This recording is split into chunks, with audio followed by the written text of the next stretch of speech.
Entre 2015 et 2027, la moitié des compétences qui sont associées à un métier auront changé, auront complètement évolué. Donc ça veut dire que tout le monde, quel que soit son métier aujourd'hui, est déjà confronté et continuera d'être confronté encore pour les prochaines années à cette évolution importante des compétences.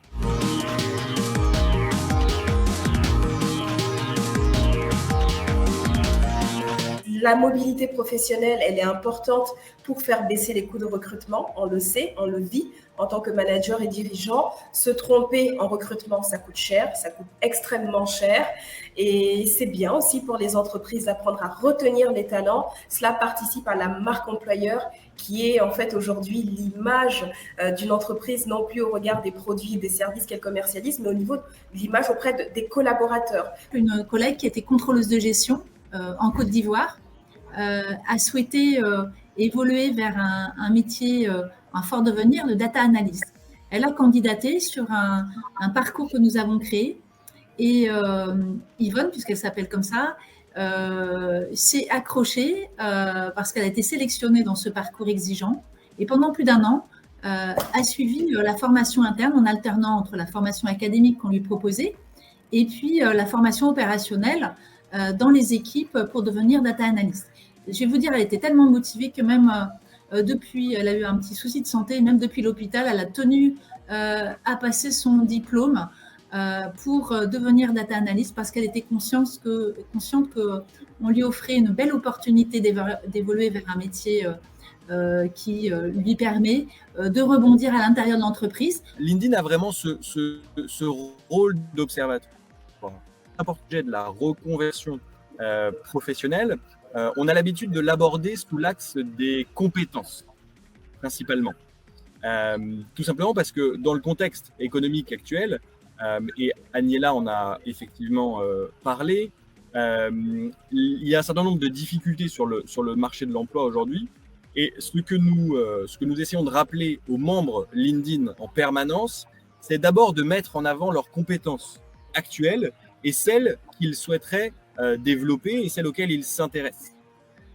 Et par ailleurs, ce qu'on dit aux entreprises, c'est aussi de regarder en priorité les compétences d'un candidat ou d'un collaborateur et d'évaluer sa capacité à en développer de nouvelles.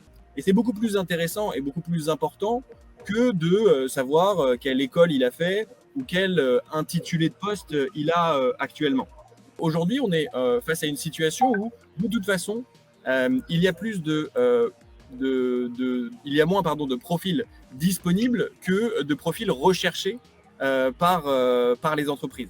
Ce qu'on observe aussi, c'est que la durée de tenue de poste, la durée de tenue d'un poste au cours des 10 dernières années n'a cessé de diminuer. Aujourd'hui, elle s'établit environ entre 3 et 4 ans. Et il y a plusieurs facteurs à ça.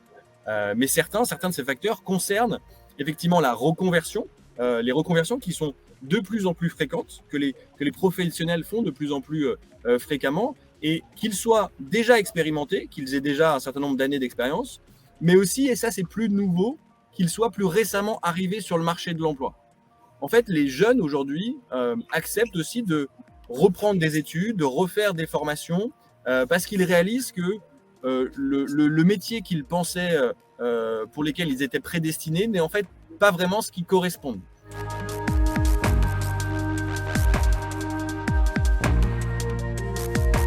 Il y a finalement une tension sur les marchés de l'emploi qui donne beaucoup d'opportunités et qui colle assez bien avec une volonté des candidats aujourd'hui d'avoir plusieurs vies, d'avoir des nouvelles expériences, de changer, de se confronter à de nouveaux challenges professionnels et également de challenges humains. Et donc, nous, on travaille aussi sur ces challenges qui sont liés à cette mobilité internationale. Et là, c'est un marché qui explose. Hein. Il y a un besoin énorme d'accompagnement sur ces sujets de mobilité. C'est 500 millions d'expatriés dans le monde. Donc, il y a plein de sujets géniaux qui ont du sens. Aujourd'hui, on fait vraiment venir beaucoup de Marocains qui viennent travailler en France. Mais en fait, on envoie beaucoup plus de gens au Maroc que l'inverse. Aujourd'hui, c'est le Maroc qui est un pays très, très attractif qui est en plein développement. Je peux dire la même chose sur le Sénégal, sur plein de pays en Afrique où il y a beaucoup de mobilité. On travaille sur ce qu'on appelle la migration circulaire, sur essayer de travailler sur la diaspora qui est partie dans plusieurs pays en Europe, aux États-Unis, etc. Et qui souhaite revenir dans son pays d'origine.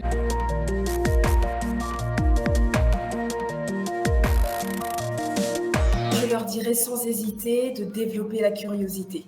Voilà, c'est vraiment ce mot, cette qualité, je crois, à avoir, la curiosité envers soi-même, qui permet l'introspection, qui permet de faire le bilan pour savoir là où on en est, connaître en fait finalement son potentiel professionnel, ses qualités, ses axes de développement, et développer aussi une curiosité en externe. La curiosité avec donc la réalité du marché du travail, les codes pour adopter la stratégie qui permet finalement d'atteindre le résultat. Donc, il est bon d'avoir des dispositifs, d'avoir des entreprises qui mettent en place des programmes d'accompagnement, de formation. Mais je dirais que le premier acteur de l'employabilité, c'est soi-même.